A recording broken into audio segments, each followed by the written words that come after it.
week 3 of the fantasy baseball season, and here's a few hitters I look to buy and trade for this week. The first hitter, Randy Arozarena of the Tampa Bay Rays. So Arozarena off to a very slow start in the early going on the season. 2 home runs, 5 RBIs, 9 runs scored, 3 stolen bases, an awful 183 average, and a 246 on base. So Arozarena last season, it was a good year for him, no doubt about it. 23 homers, 83 RBIs, 22 stolen bases, 95 runs, a 254 average, and a 364 on base. So right now he's not even getting on base.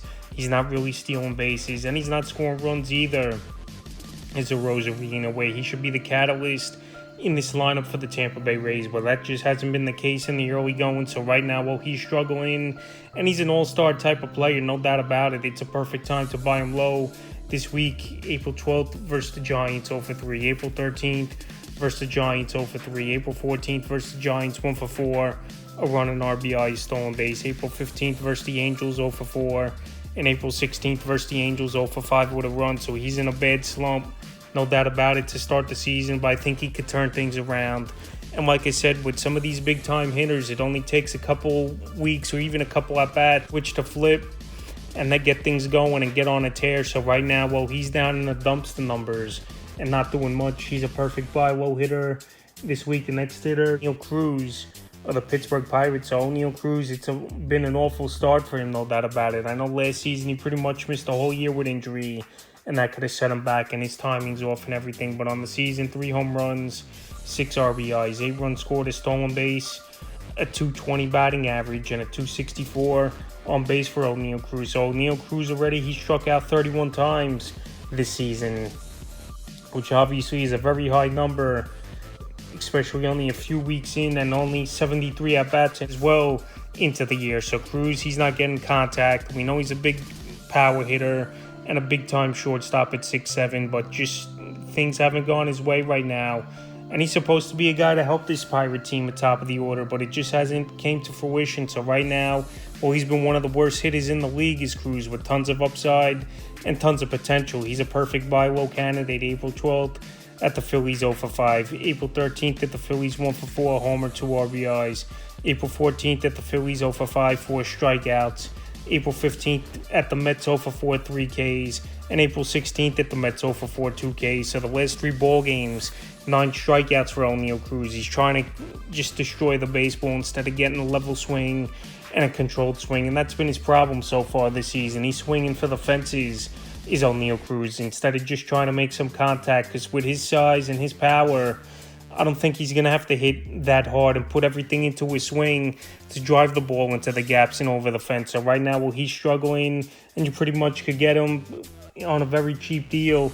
This is a perfect time to buy Cruz this week. Next hitter is Christopher Morell of the Chicago Cubs, another hitter just like Oneil Cruz, where he swings hard, and he's a power type of player, Christopher Morell. But with him qualifying at second, third, and outfield, that's a big plus for fantasy owners. On the year, 3 home runs, 10 RBIs, 11 runs scored, a 222 average, and a 258 on bases. So far, at least in Christopher Morell's case, he struck out 13 times in 65 at-bats. So he's cut down on the Ks a little bit from last season, where he struck out 133 times in 388 at-bats, is Christopher Morell. So his qualifications at many positions, with his raw power, he's a guy that I definitely would try to go out there and buy this week. He's going to get every opportunity with the Chicago Cubs team, with their middle-of-pack team, where they want to play some young guys and also have some vets on the roster as well. April 12th at Seattle, 0-4. April 13th at Seattle, 0-4. April 14th at Seattle, 0-4. April 15th at the Diamondbacks, 0-4. And April 16th at the Diamondbacks, 1-3. So he's struggling mightily with only 1 hit, is Christopher Morell right now in his last 6 ball games. So right now, while he's slumping and the power numbers haven't been there the last week and a half for him as well, it's a perfect time to buy him low, because he's a hitter. We've seen him go on a tear where he could hit 10, 12 home runs in a month. And last season, in a 3-week span, 10 home runs. So if Morell could find the power stroke, carry fantasy owners for a few weeks, he is Christopher Morell, because he just got that type of upside. And like I said, he's getting the everyday opportunity, and he's cut down on his strikeouts. So he's a buy low hitter this week. The next hitter, Paul Goldschmidt, the St. Louis Cardinals. So Paul Goldschmidt, maybe his best years are behind him up there in age now, He's the veteran first baseman. It's been a horrible season so far. 1 home run, 7 RBI, 6 runs scored, a 183 average, and a 290 on base. So the only plus for him is that on base percentage is 107 points higher than his batting average. So he's still drawing his walks. He's still finding ways to get on base, but he's slumping big time to start the season. Here's Paul Goldschmidt. Also, the last couple of years, his strikeout rate has gone up, and already he has struck out 21 times in 64 at-bats. Here's Paul Goldschmidt. So right now, like I said, maybe age is catching up to him. Best years are behind him, even though he's a professional hitter. And even last season, in a down year to his standards, he still had 25 homers with 80 RBIs and a 268 average. But right now, Paul Goldschmidt, he's declining as the years have gone on here, where we know he's been an MVP candidate and won one as well in his career. April 12th at Arizona, 1 for 4, a run and RBI. April 13th at Arizona, 2 for 5. April 14th at D-backs, 0 for 4. April 15th at the A's, 0 for 3 with a run. And April 16th at the A's, 1 for 3. So right now, he's struggling mightily as Paul Goldschmidt.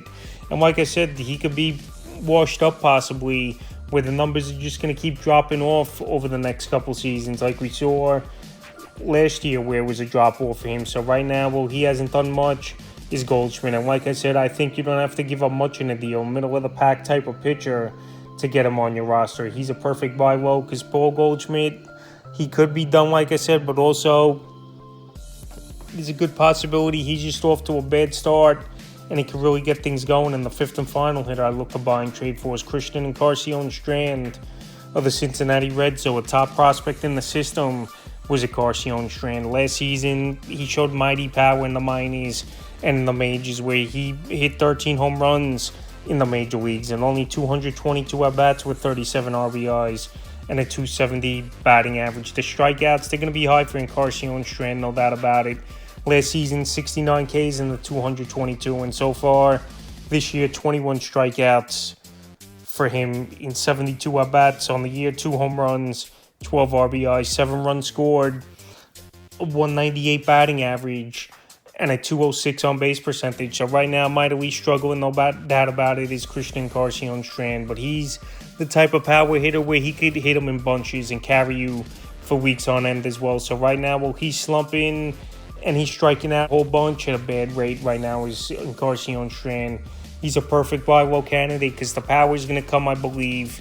Even if he hits, let's say, 210 on the season, but he has 35, 40 home runs, I still would take that payoff for Strand. April 12th at the White Sox, 2 for 4, run 3 RBIs. April 13th at the White Sox, 0 for 4. April 14th at the White Sox, 2 for 5, a homer, 4 ribs. April 15th at Seattle, 2 for 4, run. And April 16th at the Mariners, 0 for 3. So right now, the last few games before April 16th game, he was starting to come around a little bit, showing some power. 2 multiple hit games in a row. And like I said, he's got potential monster upside to hit 35, 40 home runs as Strand. So right now, well, he hasn't done much in the early going. He's a buy low hitter this week. So that's a few hitters I look to buy and trade for week 3 of the fantasy baseball season.